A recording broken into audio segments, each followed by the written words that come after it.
welcome back to my YouTube channel. I am Renu from Bal Bharti Vidyapeeth. Today our topic is climate. India का climate monsoon type climate है।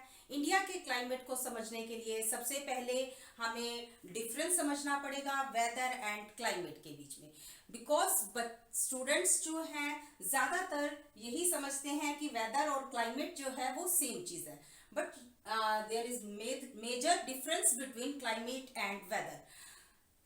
तो first of all we study about difference feature climate and weather. Difference जो है climate और weather में वो क्या है? सबसे पहले अगर आप वेदर को पढ़ोगे और क्लाइमेट, वेदर क्या है? वेदर का मतलब होता है मौसम, ठीक है। किसी भी जगह का मौसम जो है उसे हम वेदर कह देते हैं। मौसम जो है आपका जैसे कि वेदर जो है वो बहुत सारी कंडीशंस होती हैं। ये ऐसा फिनोमिना है, डे टू डे फिनोमिना है, जहां पर जो आप एक डे के अंदर भी इसके अंदर बहुत सारे चेंजेस देखते हैं। जैसे कि अगर दिन के टाइम यहाँ पर बहुत तेज धूप निकली हुई है तो इट पॉसिबल कि शाम के टाइम तक यहाँ पर बारिश भी हो सकती है, ठंडी हवाएं भी चल सकती हैं, यहाँ पे थंडर भी आ सकते हैं। तो ये जो कंडीशंस होती हैं तो ये डे एक ही दिन के अंदर यहाँ पर चेंज हो सकती हैं। तो ये जो है ये वेदर होता है, क्योंकि वेदर जो है वो डे टू डे फिनोमिना है और एक ही दिन में वेदर जो है वो चेंज हो सकता है।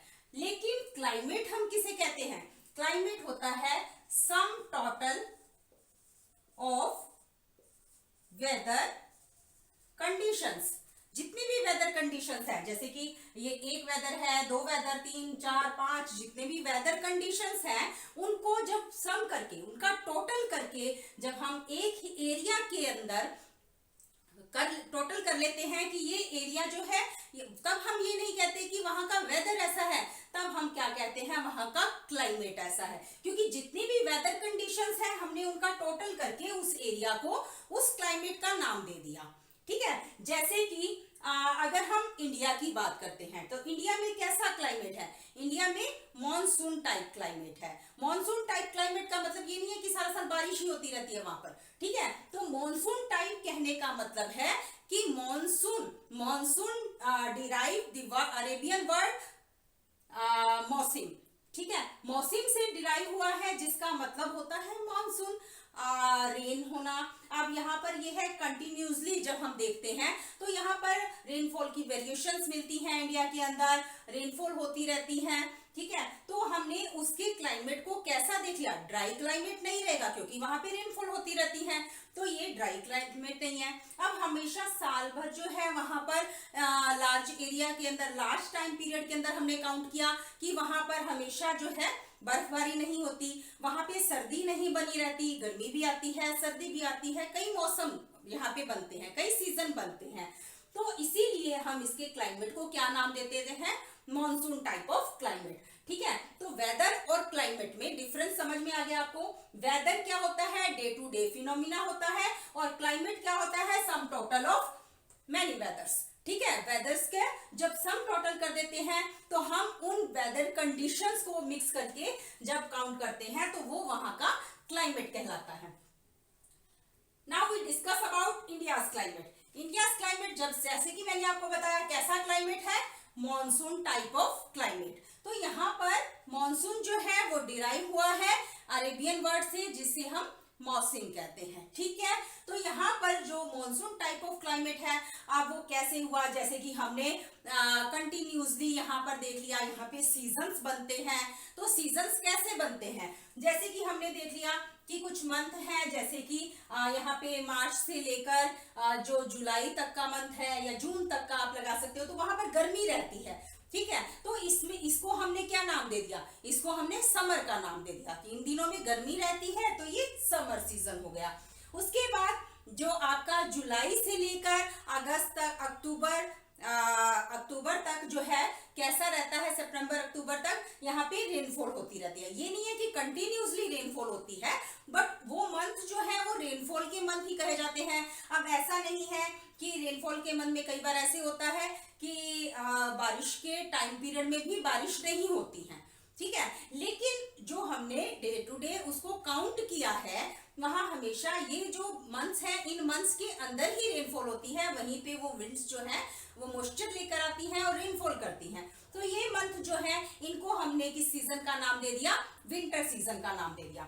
उसके बाद जब आपके जो अक्टूबर से दिसंबर तक के फेब तक के जो मंथ आते हैं, फेब तक के मंथ जो आते हैं वो आपके क्या रहते हैं, विंटर के रहते हैं। सर्दी आती है तो उन्हें हमने विंटर सीजन का नाम दे दिया। तो इस तरह से हम इंडिया के क्लाइमेट को सीजन्स के अंदर डिवाइड कर देते हैं, जहां से हमें पता चलता है कि यहाँ पर समर भी है, विंटर भी है, ऑटमन भी है, ठीक है, और रेनी सीजन भी है। तो ये तो हो गई कि किस तरह से इंडिया का क्लाइमेट हमें पता चलता है, हम इंडिया के क्लाइमेट को कैसे बता सकते हैं कि वो किस टाइप का क्लाइमेट है।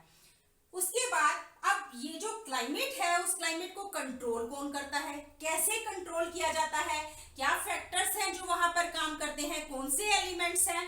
तो सबसे पहले क्लाइमेट कंट्रोल कौन करते हैं, हाँ हम डिस्कस करेंगे। सबसे पहले लैटिट्यूड। अब लैटिट्यूड की जब बात आती है, देखो जो लैटिट्यूड्स हैं आपके वो इस तरह से हैं, आपके लैटिट्यूड्स, ठीक है, ये 0 डिग्री मान लेते हैं हम, ठीक है, ये 0 डिग्री हो गया।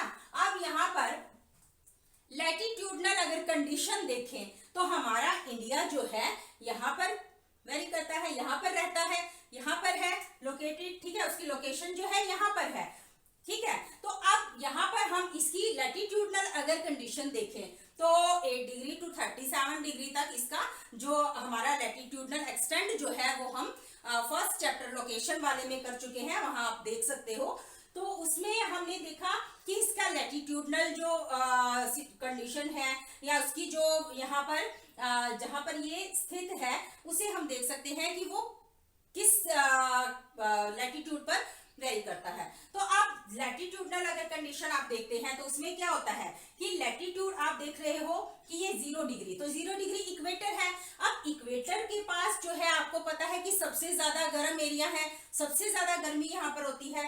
तो जो एरिया सबसे ज्यादा इक्वेटर के पास होंगे तो वहां पर क्या होगी, गर्मी होगी, नेचुरल है वहां पे गर्मी होगी, ठीक है। और जिनका डिस्टेंस, अब जैसे जैसे हम अप जाते हैं, ऊपर जाते हैं तो टेम्परेचर क्या होता है, कम होता है। तो जैसे हम पोलर की तरफ जाएंगे, सब ट्रॉपिकल रीजन्स की तरफ जाएंगे, अब इसका जो नॉर्थ पार्ट होगा वो थोड़ा किस तरफ पड़ जाएगा, पोलर की तरफ, सब रीजन्स की तरफ पड़ जाएगा। तो वहां पर क्या होगा, वहां पर और यहाँ पे मौसम का बहुत ज्यादा डिफरेंस आ जाएगा।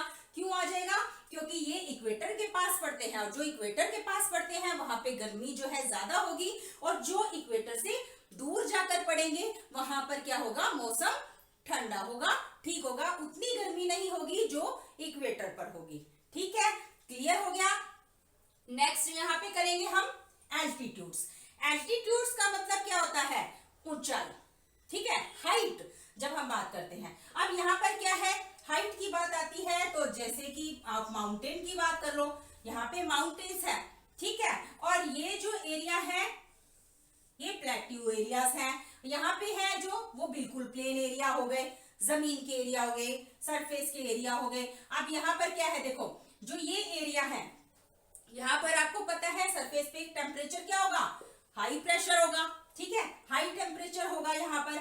और जैसे जैसे हम ऊंचाई पे जा रहे हैं तो क्या होगा, वहां पे टेम्परेचर जो है वो क्या होना शुरू हो जाता है, डिक्रीज होना शुरू हो जाता है। अब यहाँ पर देखो, यहाँ पर हम गए तो यहाँ पर ऊंचाई बढ़ गई, इसका मतलब यहाँ पे क्या होगा, कम हो जाएगा, ठीक है, टेम्परेचर जो है यहाँ पे डिक्रीज हो जाएगा। लेकिन अगर हम उससे भी ऊंचाई पर यहाँ पर चले जाते हैं तो यहाँ पर क्या होगा, यहाँ पर बिल्कुल ही कम हो जाएगा, बिल्कुल टेम्परेचर डिक्रीज हो जाएगा, यहाँ पे हमें ठंड मिलेगी। आप कभी भी देखना जब आप किसी माउंटेन पे चढ़ते हो, आप नीचे जमीन पर हो, आप कभी वैष्णो देवी गए होगे या आप किसी माउंटेन एरिया पर गए होगे तो वहां पर आपने देखा होगा जब आप जमीन पर खड़े हो तो आपको गर्मी महसूस होती है या नॉर्मल मौसम लगता है। लेकिन जैसे ही आप पहाड़ पर चढ़ना शुरू करते हो तो वहां पर क्या होता है, धीरे धीरे आपको ठंड महसूस होनी शुरू हो जाती है, ठीक है। तो ऊपर तक जाते जाते क्या होता है, हमें पूरी ठंड वहां लगने लग जाती है। क्यों लगती है, बिकॉज ऑफ एल्टीट्यूड, क्योंकि उसकी ऊंचाई है और वहां पर जाकर जाकर क्या होता है, टेम्परेचर जो है वो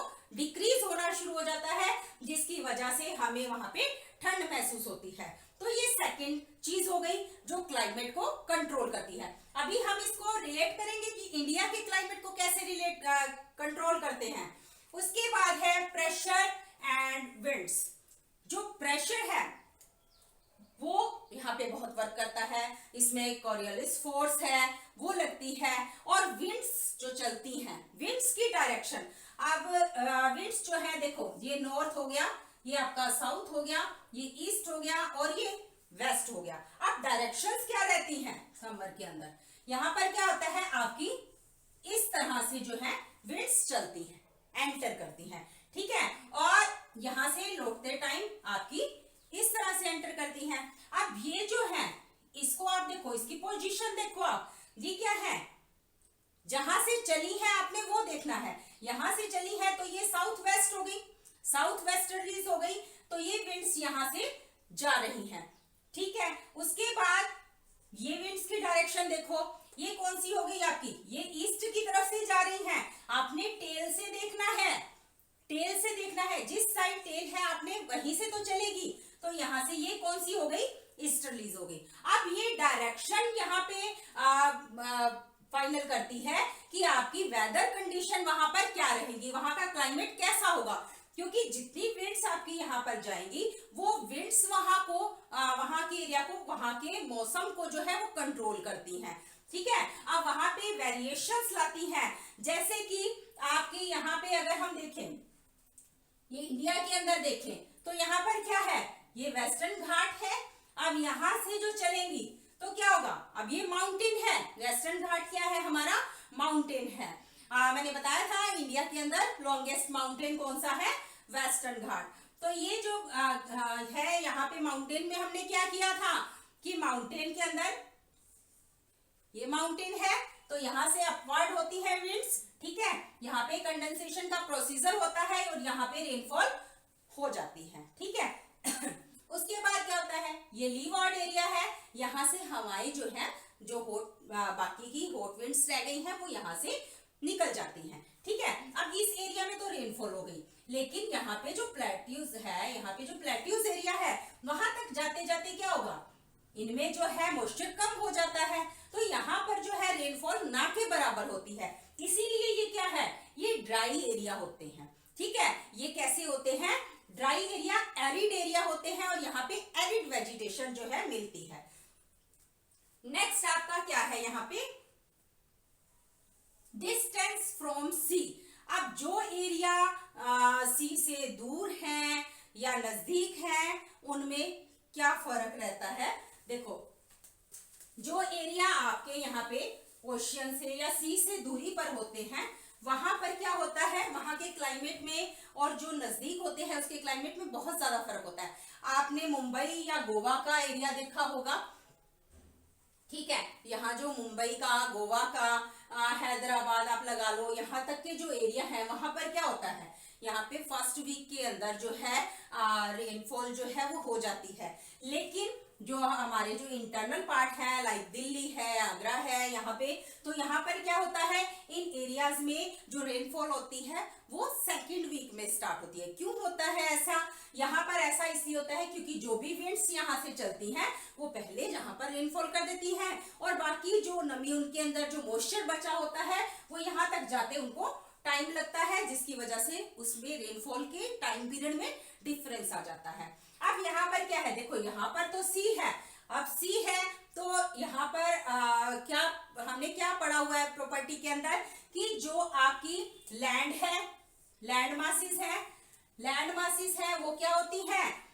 जल्दी गर्म हो जाती हैं और जल्दी ही ठंडी हो जाती हैं, लेकिन जो वाटर बॉडीज है उसमें क्या रहता है, उसमें आपका देर से ही, क्योंकि पानी जीती है, ठीक है, तो यहाँ पर क्या है, ये देर से ही गर्म होता है और देर से ही ठंडा होता है। जैसे छोटी क्लासेस में आपने लैंड ब्रीज और सी ब्रीज के बारे में पढ़ा था, तो वहां पर आपने देखा था कि किस तरह से डे टाइम में यहाँ पर क्या होता है, प्रोसीजर क्या चलता है, यहाँ पे गर्मी ज्यादा होती है, सनरेज डायरेक्ट मिलती है, जिसकी वजह से यहाँ पे हीट ज्यादा हो जाती है, तो हमारी जो विंड्स है वो हीट अप होके लाइट वेट होके ऊपर की ओर उठती है, ठीक है, और वो कहां से चलती है, यहाँ वाटर बॉडीज के ऊपर से पास होती हैं, ओशियंस के ऊपर से क्रॉस होती हैं। अब ओशियन क्या है, यहाँ का पानी क्या है, पानी तो देर से ठंडा होता है और देर से ही गर्म होता है, तो इसका मतलब पानी ठंडा ही है।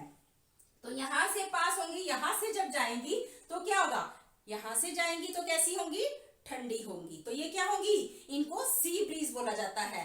ठीक है, जो ओशियंस को क्रॉस करके गई हैं, तो अब यहाँ पर क्या है, ये डायरेक्ट सीधी तो निकल नहीं सकती, सीधी तो जा नहीं सकती, क्योंकि हमने देखो जो आपने यहाँ पे विंड्स के डायरेक्शन में देखा, उसमें क्या है, यहां पर क्या है, ये हमारा इक्वेटर होता है। ठीक है, प्रेशर और विंड्स पे मैं दोबारा आ रही हूं, क्योंकि यहाँ पर आपको समझ में आ जाएगा कि ये इस तरह से मूव क्यों कर गई है, सीधी क्यों नहीं गई। अब यहाँ पर क्या है, देखो जो विंड्स चलती हैं, ये आपका सन हो गया। अब सन रेज यहाँ पर तो डायरेक्ट पड़ रही है इक्वेटर पर, ठीक है, बाकी की यहाँ पे इनडायरेक्ट आती है इन एरियाज में। ठीक है, ये सन हो गया और ये अर्थ हो गई आपकी, तो यहाँ पर डायरेक्ट पड़ गया। अब जिस एरिया में डायरेक्ट पड़ रही है वहां पर क्या होगा, हीट ज्यादा होगी, तो ये हीट अप होंगी। अब ये हीट अप हो गई, तो अब क्या है, प्रेशर क्या है, यहाँ पर गर्मी ज्यादा हो रही है, तो यहाँ पर क्या है हमारा प्रेशर, यहाँ पर क्या हो रहा है, इस एरिया में यहाँ लो हो रहा है और यहाँ पर क्या है, हाई हो रहा है। ठीक है, अब यहाँ हाई प्रेशर हो गया।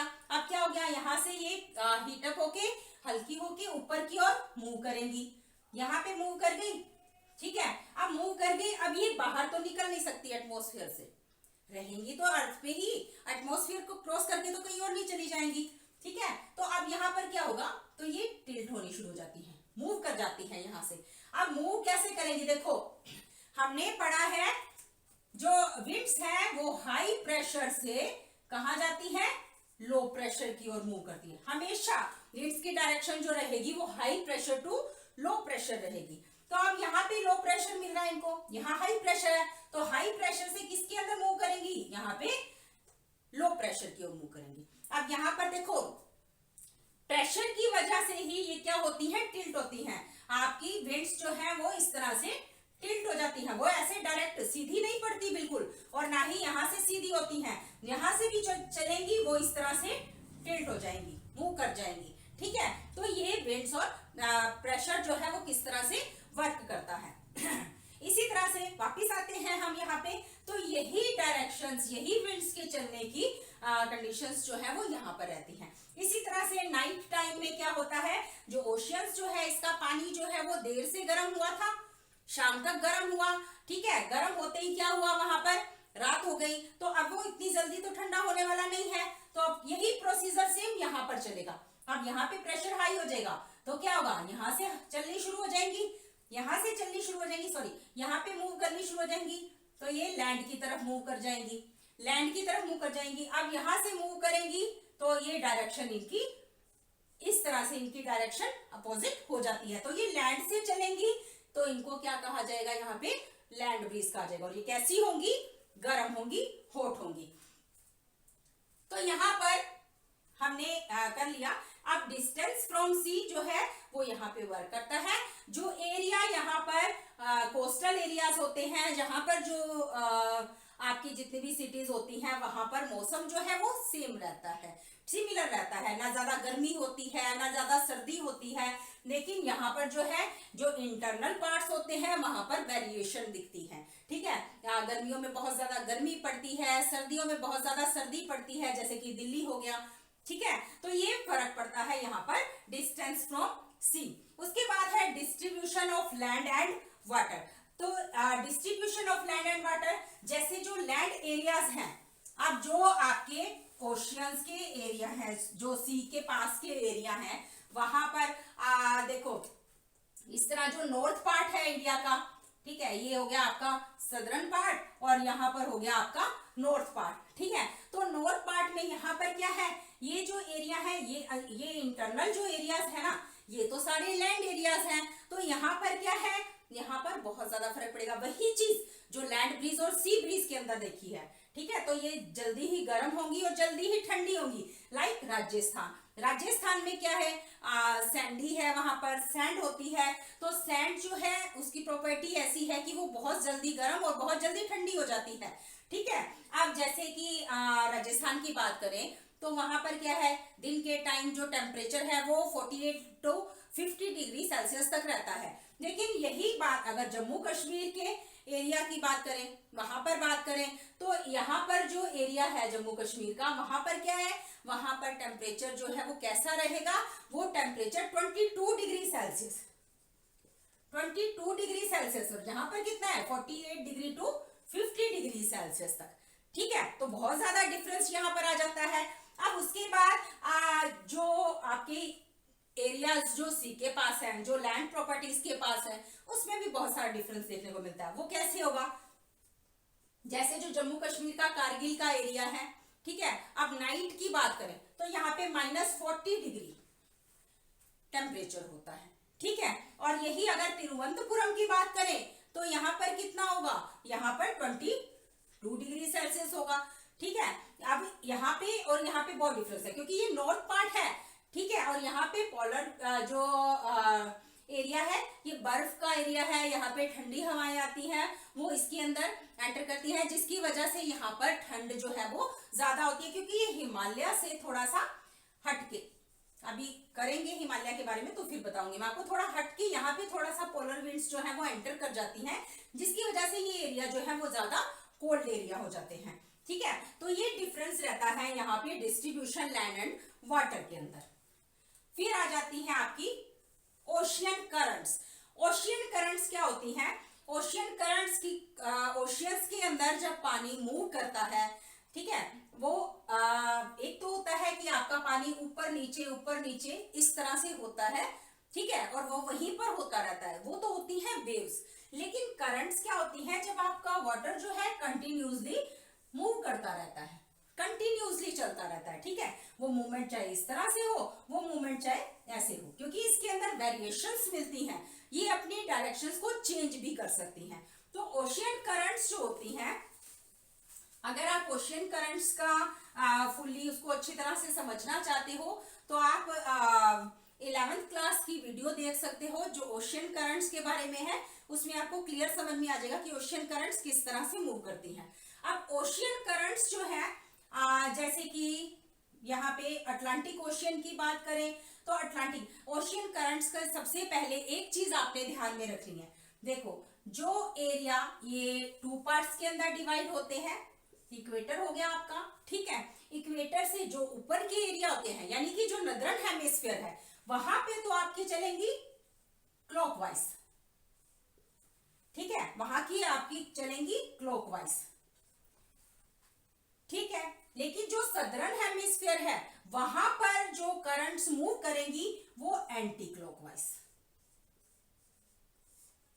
ठीक है, वो एंटी क्लॉकवाइज मूव करती हैं। अब देखो, अब जितना भी नदर्न हेमिस्फीयर में है क्या होगा, वो इक्वेटर से चलती हैं। अब जो इक्वेटर से चलेंगी, जो गर्म एरिया में से चलेंगी, तो वो कैसी होंगी, वो गर्म करंट्स होंगी। ठीक है, पानी गर्म लेके चलेंगी जब गर्म एरिया से आ रही हैं। लेकिन जो ठंडे एरिया से आ रही हैं, यहाँ जो ठंडे एरिया से जा रही हैं, या यहाँ से जो ठंडे एरिया से आ रही हैं, पोलर से आ रही हैं, तो वो कैसी होंगी, अब ठंडे एरिया से आई हैं, बर्फीले एरिया से आई हैं, तो वो अपने साथ ठंडा पानी लेकर आएंगी। तो ये करंट्स होती हैं वो ठंडी करंट्स होती हैं। अब ज्यादा हम इस पे टाइम नहीं लगाएंगे, क्योंकि हमें सिर्फ समझना है कि वो क्लाइमेट को कैसे कंट्रोल करती हैं। तो मेन चीज आपको समझ में आ गई कि गर्म एरिया से आ रही है तो गर्म करंट होगी, और ठंडे एरिया से आ रही है तो क्या होगी, वो कोल्ड करंट होगी। अब जिस एरिया से जैसी करंट्स पास होंगी, उस एरिया का क्लाइमेट वैसा ही होगा। जैसे कि अगर आप यहाँ पे बात करते हो साउथ अमेरिका की, तो जो चिली का एरिया है, ठीक है, जो आपका अफ्रीका में जो वेस्ट पार्ट है उसका जो एरिया है, ऑस्ट्रेलिया का जो वेस्ट पार्ट है यहाँ पे, उसके बाद इंडिया को छोड़ दो क्योंकि इंडिया के अंदर सिर्फ सदर्न हेमिस्फीयर आता है, तो वहां पर ये अप्लाई नहीं होगा। तो जितने भी आपके ऊपर अटलांटिक के ओशियन के जो पार्ट्स हैं, नॉर्थ अमेरिका है, यूरोप है, ठीक है, तो वो जो पार्ट है, अब इन सबका देखो आप, ज्यादातर जितने भी वेस्टर्न पार्ट्स हैं इन कंट्रीज के, वो वेस्टर्न पार्ट्स जो है यहाँ से मोस्ट ऑफ क्या जाती है, पोलर विंड्स। ठीक है, पोलर विंड्स क्रॉस करती हैं, सॉरी पोलर करंट्स यहाँ पे जाती हैं। ठीक है, अब ये सारी क्या है, ठंडी हवाएं हैं। ठीक है, ठंडी करंट्स है, जिसकी वजह से क्या होगा, अब जहां से ठंडी करंट्स जाएगी इसका मतलब यहाँ पर क्या है, इवेपोरेशन तो होगा ही नहीं, ठीक है ना, यहाँ पे कोई भी मॉइस्चर तो बनेगा ही नहीं, तो इसका मतलब यहाँ पे रेनफॉल नहीं होगी, ये एरिड एरिया होंगे, क्योंकि पानी की क्या है नेचर, क्या है पानी का, पानी की प्रॉपर्टी क्या है कि वो देर से गर्म होता है, ठीक है, और देर से ही ठंडा होता है। अब यहाँ पर अगर ठंडी करंट सी क्रॉस करती रहेंगी तो क्या होगा, वहां का पानी ठंडा रहेगा। अब पानी ठंडा रहेगा तो इट मींस यहाँ पर रेनफॉल का तो कोई सवाल ही नहीं पैदा होता, ठीक है। तो ये एरियाज क्या होंगे, ये यहाँ पर आपके डेजर्ट्स एरिया होंगे, कोल्ड डेजर्ट्स एरिया होंगे, ठीक है। ये सारे डेजर्ट्स जो हैं वो वेस्टर्ली साइड में पड़ते हैं, ठीक है। तो ओशियन करंट्स इस तरह से यहाँ के क्लाइमेट को कंट्रोल करती है। इसके बाद आते हैं रिलीफ फीचर्स। रिलीफ फीचर्स क्या होते हैं, रिलीफ फीचर्स के अंदर आपके माउंटेन आ गए, ठीक है, आपके प्लेट्यूज एरिया आ गए, प्लेट्यूज एरिया आ गए, और आपके सरफेस लगा लो, या आपके जैसे कि हमने यहाँ पे वेस्टर्न घाट की बात की थी वो एरिया आ गए। तो रिलीफ फीचर्स यानी कि जो भी आपके फीचर्स अर्थ के ऊपर बने हुए हैं, ठीक है। फिजिकल फीचर्स वाला जो वीडियो है आप उसमें देख सकते हो रिलीफ फीचर्स क्या होते हैं। तो यहाँ पर आप देखो, अगर माउंटेन एरिया है, ठीक है, जैसे कि हम यहाँ पे इंडिया की बात करते हैं, तो ये रहा आपका हिमालय का पार्ट, ठीक है, ये रहा आपका हिमालय का पार्ट। अगर यहाँ पे माउंटेन एरिया है, माउंटेन्स हैं, तो क्या है, अब माउंटेन यहाँ पे क्या काम करते हैं, कैसे कंट्रोल करते हैं, देखो यहाँ पर जो आपकी विंड्स जाती हैं, ये जो विंड्स जाती हैं यहाँ से वेस्ट साइड से, अब क्या होगा, ये जो वेस्टर्लीज जाती हैं, अब ये यहाँ पर जाती हैं, तो ये हिमालय यहाँ पर क्या है, एक तरह से बैरियर का काम करता है, ये यहाँ पर इन विंड्स को रोक देता है, इनको बाहर नहीं जाने देता। अगर यहाँ पे हिमालय नहीं होता, बैरियर नहीं होता, तो ये विंड्स बाहर चली जाती, चाइना की तरफ चली जाती, तो यहाँ रेनफॉल होने की बजाय कहां पर रेनफॉल होती, चाइना के अंदर रेनफॉल होती, ठीक है। तो आप यहाँ पे इसने क्या किया, इसी वजह से तो इंडिया जो है यहाँ पे मॉनसून है, तब इंडिया का क्लाइमेट जो है वो मॉनसून क्लाइमेट नहीं होता। दूसरी बात, अब बाहर से भी जो पोलर विंड्स हैं, जो पोलर से आती हैं, वो विंड्स को भी ये रोकता है, एक बैरियर की तरह यहाँ पे काम करता है, एक पहरेदार की तरह काम करता है। अगर ये पोलर विंड्स यहाँ पे हिमालय को अगर हटा दिया जाए, मान लो यहाँ हिमालय नहीं है, तो ये पोलर विंड्स डायरेक्ट यहाँ पे एंटर कर जाएंगी, और डायरेक्ट एंटर करेंगी तो उससे क्या होगा, यहाँ पर क्या होगा आपका, अब यहाँ पर तो सारा कुछ जमा देगी, ठंडा कर देगी। जैसे कि हमने यहाँ देखा, अगर ठंडे एरिया है तो वहां रेनफॉल नहीं होगी, वहां पर क्या होगा, वो मॉइस्चर जो है वो जम जाता है। अब यहाँ पे क्या है, ये सारा का सारा क्या होता, कोल्ड डेजर्ट एरिया काउंट होता, ठीक है। जैसे कि हमने यहाँ पे द्रास की बात की थी, द्रास की बात की थी। अब ये जो एरिया है ना, थोड़ा हिमालय जहाँ पे नहीं है उसके आगे से शुरू होता है, तो पोलर विंड्स जब यहाँ पे एंटर कर जाती हैं, तो यहाँ पर क्या है, बहुत ज्यादा ठंडा एरिया, इसीलिए कहा जाता है लद्दाख द्रास का जो एरिया है उसे ठंडा एरिया इसीलिए कहा जाता है, क्योंकि वहां पर ठंडी हवाएं एंटर कर जाती हैं और रेनफॉल जो है यहाँ पर ज्यादा नहीं होती, जिसकी वजह से ये एरिया जो है वो कोल्ड डेजर्ट एरिया कहा जाता है, ठीक है। तो ये हिमालय का काम है। तो यहाँ पे ये जो रिलीफ फीचर है ये अपना काम कर रहा है, ठीक है ना, तो ये रिलीफ फीचर यहाँ पे काम कर रहा है। उसके बाद जो आपका वेस्टर्न घाट है, वहां पर क्या है, हमने अभी किया था ना कि ये जो ये है माउंटेन एरिया है, अब इस तरह से विंड्स उठी, ठीक है, ये अपवर्ड हुई, और यहाँ पे जो है आपका प्रोसीजर शुरू हुआ कंडेंसेशन का, और यहाँ पर क्या होगी, रेनफॉल होगी। लेकिन इसकी जो अपोजिट साइड है, जो ईस्ट साइड है, ये तो वेस्ट साइड होगी, इसी माउंटेन की ये जो ईस्ट साइड है, यहाँ पर क्या है, ये तो लीवर्ड हो गई ना, ठीक है, जहां से बची हुई जो हॉट विंड्स है वो यहाँ पे आ रही हैं, तो लीवर्ड साइड क्या होगा, यहाँ तो शेडो जोन बनते हैं, यहाँ लेस रेनफॉल होती है, इसीलिए ये एरिया क्या होते हैं, एरिड एरिया होते हैं, ठीक है। तो इस तरह से ये रिलीफ फीचर्स जो है वो भी क्लाइमेट को कंट्रोल करते हैं, क्लाइमेट कंट्रोल में एक बहुत ज्यादा मेन रोल जो है ये प्ले करते हैं। इसके बाद आ जाता है factors affecting India's climate, same factors. तो यहाँ पे कॉरियोलिस फोर्स जो है वो बहुत ज्यादा रोल प्ले करती है, क्योंकि ये जो फोर्स होती है ये करंट्स की मूवमेंट में काम करती है, जिससे करंट्स मूव करती हैं, और यहाँ पर ग्रेविटेशनल फोर्स भी काम करती है, जिसकी वजह से प्रेशर जो है वो वहां पे काम करता है। अब जितने भी फैक्टर्स हमने किए हैं अब उनको इंडिया से रिलेट करते हैं,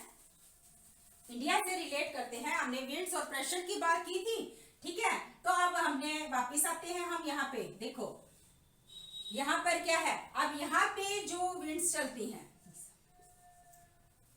समर के अंदर, यहाँ पे जो विंड्स चलती हैं अब ये अरेबियन सी से यहाँ से उठती हैं, ठीक है, और यहाँ पर आकर क्या करती हैं, ये यहाँ पर फिर से वही चीज है कि यहाँ पर रेनफॉल करती है और इसके ईस्ट साइड में नहीं करती, और ऊपर जाते जाते तक इनके क्या है टाइम पीरियड में बहुत ज्यादा डिफरेंस आ जाता है, ठीक है।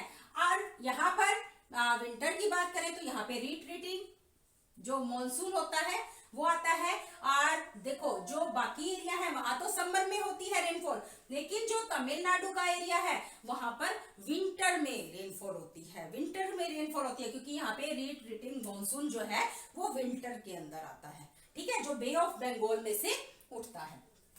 तो इस तरह से यहाँ पे प्रेशर और विंड्स जो है वो वर्क करती हैं। दूसरी बात यहाँ पर देखो, ये जो आपका ओडिशा का एरिया है, ठीक है, ओडिशा के जो कोस्टल एरियाज हैं, यहाँ पर क्या होता है, यहाँ पे साइक्लोन क्रिएट होते रहते हैं, बहुत सारे साइक्लोन आते हैं, और साइक्लोन आने की वजह से यहाँ पर जो है टेम्परेचर क्या होता है, प्रेशर जो है वो ज्यादा हो जाता है, फ्लड्स आती हैं और डिस्ट्रॉय होता है लाइफ का, प्रॉपर्टी का, ठीक है, और ये जो एरिया है बहुत ज्यादा सफर करते हैं इस प्रेशर को, प्रेशर हाई हो जाता है यहाँ पर। लेकिन इसके अपोजिट अगर हम कोरोमंडल की बात करें, कोरोमंडल कोस्ट की बात करें, जो सदर्न उस पे है, जो 1000 किलोमीटर के एरिया को यहाँ से डिस्टेंस को कवर करता है, तो यहाँ पर क्या है, यहाँ पर अपोजिट सिचुएशन हो जाती है, ठीक है, वहां पर प्रेशर क्या होता है, लो पड़ता है, ठीक है, वहां पर इस तरह की कंडीशन नहीं होती, इसीलिए ज्यादातर साइक्लोन जो है वो इस एरिया में आते हैं, ठीक है। उसके बाद यहां पर आ जाता है आपका जेट स्ट्रीम्स।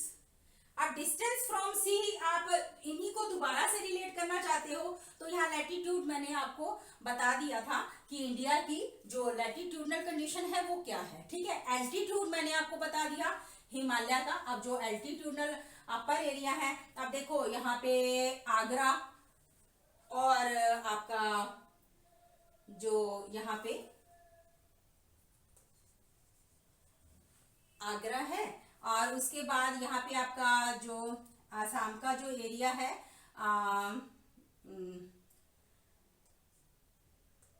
क्या है आपका यहाँ पे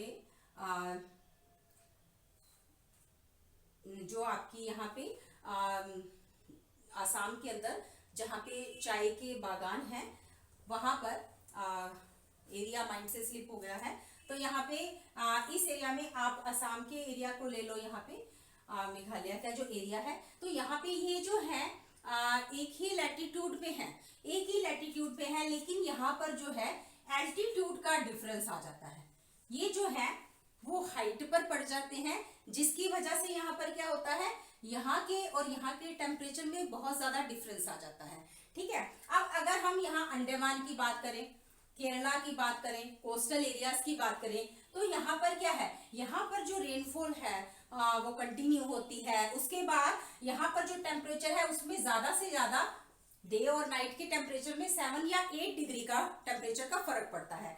लेकिन इसी के अपोजिट जो इंटरनल पार्ट्स होते हैं, जो इंटर पार्ट्स हैं, इंटर जो कन्वर्जेंट जोन्स हैं, वहां पर क्या है, वहां पर बहुत ज्यादा डिफरेंस आ जाता है टेम्परेचर के अंदर, जैसे कि राजस्थान का है, जैसे कि दिल्ली का है, तो इनके टेम्परेचर में जमीन आसमान का फर्क आ जाता है दिन और रात के अंदर, ठीक है। तो यहाँ पर ये जो है यहाँ पे ये एल्टीट्यूड्स जो है वो काम करते हैं। प्रेशर और विंड्स मैंने आपको बता दिया। उसके बाद डिस्टेंस फ्रॉम सी भी मैंने आपको यहाँ पे क्लियर कर दिया है कि जो सी के पास होंगे एरिया इंडिया के, जैसे कि गोवा है, मुंबई है, तो वो एरिया जो है वहां पे सिमिलर मौसम होगा, वहां पे ज्यादा डिफरेंस नहीं मिलता। और इसी के अपोजिट जो आपके इंटर कन्वर्जेंट जोन है, वहां पर क्या होगा, वहां पर मौसम जो है गर्मियों में बहुत ज्यादा गर्म और सर्दियों में बहुत ज्यादा ठंडा होता है, ठीक है। तो उसके बाद यहाँ पे जेट स्ट्रीम की बात करेंगे। जेट स्ट्रीम्स जो है वो यहाँ पर एंटर करते हैं। देखो जब ये जो स्ट्रीम्स होती हैं ये 18 से भी ऊपर किलोमीटर का एरिया जो है वो कवर कर लेती हैं। या 12 किलोमीटर का से चलती हैं। जो आपकी वेस्टर्नीज है वो यहाँ पे 12 और जो ईस्टर्नीज है वो यहाँ पे 13 किलोमीटर की स्पीड से चलती हैं। ये जब इनकी स्पीड जब ज्यादा हो जाती है तो इनको हम क्या कह देते हैं, जेट स्ट्रीम्स कह देते हैं। जेट स्ट्रीम्स के आगे हम इस पे डिस्कस करेंगे, लेकिन बाद में डिस्कस करेंगे। अभी हम यहाँ पे सिर्फ इतना ही करेंगे कि जो इनकी स्पीड है वो ज्यादा होने की वजह से इनको जेट स्ट्रीम कहा जाता है, और ये भी जो है यहाँ के क्लाइमेट को बहुत ज्यादा इफेक्ट करती है। उसके बाद वेस्टर्न डिस्टर्बेंसेस, जो वेस्टर्न डिस्टर्बेंसेस है, जैसे कि अभी मैंने आपको क्लियर किया था कि यहाँ पे रेनफॉल का प्रोसीजर क्या रहता है वेस्टर्न घाट की वजह से, प्लस साथ में साइक्लोन। अब साइक्लोन का भी आपको पता चल गया।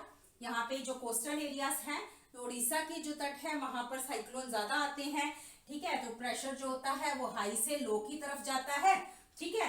अपोजिट जो है सदर्न की कंडीशंस जो है वो इसके अपोजिट रहती हैं, ठीक है। उसके बाद ये जितने भी ट्रॉपिकल एरियाज आते हैं ना, जो ट्रॉपिकल रीजन के अंदर आते हैं, ये जो एरिया हो गए ना आपके, ये सारे क्या होंगे, ट्रॉपिकल, और उसके बाद सब ट्रॉपिकल शुरू होते हैं, ठीक है। तो ये ट्रॉपिकल रीजन के अंदर आते हैं ये एरिया, जिसकी वजह से क्या होता है, यहाँ पे साइक्लोन जो है वो ज्यादा क्रिएट होते हैं हाई से लो प्रेशर के अंदर।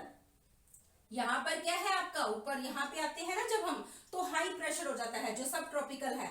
तो यहाँ पे ट्रॉपिकल के अंदर क्या है, लो प्रेशर है, तो ये हाई से कहाँ पे एंटर करेंगे, लो प्रेशर के अंदर एंटर करेंगे। तो यही इसी वजह से साइक्लोन जो है वो यहाँ पर आते हैं, उड़ीसा के कोस्टल पर आते हैं।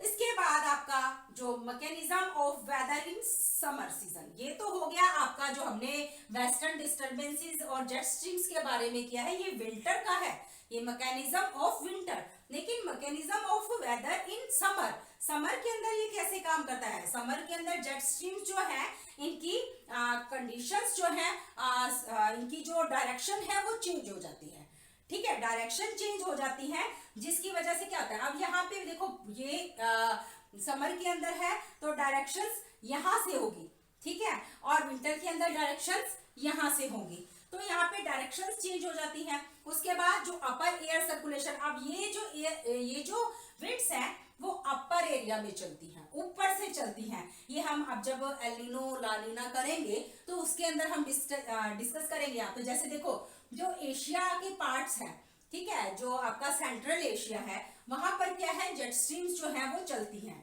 ठीक है। ये मान लो ये सेंट्रल एशिया है, ठीक है, यहां से जेट स्ट्रीम चली। अब ये जेट स्ट्रीम जो चली है तो क्या होगा, यहाँ पर डायरेक्शन, अब समर के अंदर डायरेक्शन जो है वो चेंज होगी, विंटर के अंदर जो डायरेक्शन है वो चेंज होगी, ठीक है। इसके अंदर हम इसको बाद में डिस्कस करेंगे, लेकिन ये जो है इस तरह से इंडिया को कैसे इफेक्ट करती है वो हम बाद वाले टॉपिक में डिस्कस करते हैं यहाँ पर, ठीक है। तो अभी आप ये समझ लो कि यहाँ पर जेट स्ट्रीम्स जो है वो समर के अंदर उनकी डायरेक्शन अलग होती है और विंटर के अंदर उनकी डायरेक्शन अलग होती है। अपर एयर सर्कुलेशन होता है, ये ऊपर ऊपर से निकल जाती है, ठीक है।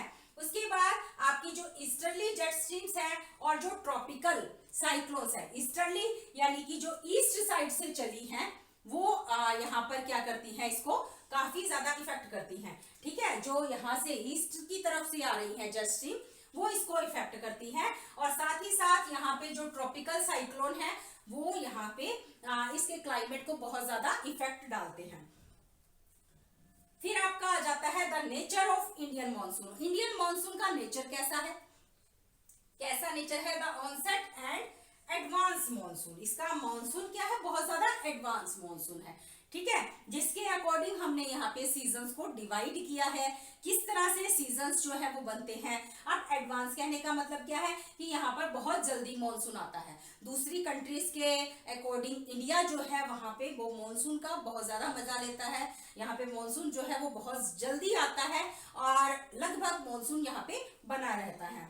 उसके बाद आपका आ जाता है rain bearing system, rain bearing system and rainfall distribution. Rain bearing system का मतलब यहाँ पर क्या है, जो रेनफॉल है उसका फ्लो कैसा है, वो किस तरह से यहाँ पे मूव करता है। अब रेनफॉल का सिस्टम हमेशा एक नहीं रहता, क्या है, जैसे कि जो राजस्थान का एरिया है, देखो राजस्थान के एरिया में जैसलमेर की अगर हम यहाँ पे बात करें तो जितनी आपकी यहाँ पर बारिश जो मेघालय के अंदर होती है ना, यहाँ पर जो मेघालय के मौसिनराम के अंदर जो एक ही दिन में बारिश होती है वो यहाँ पे 10 सालों के अंदर होती है।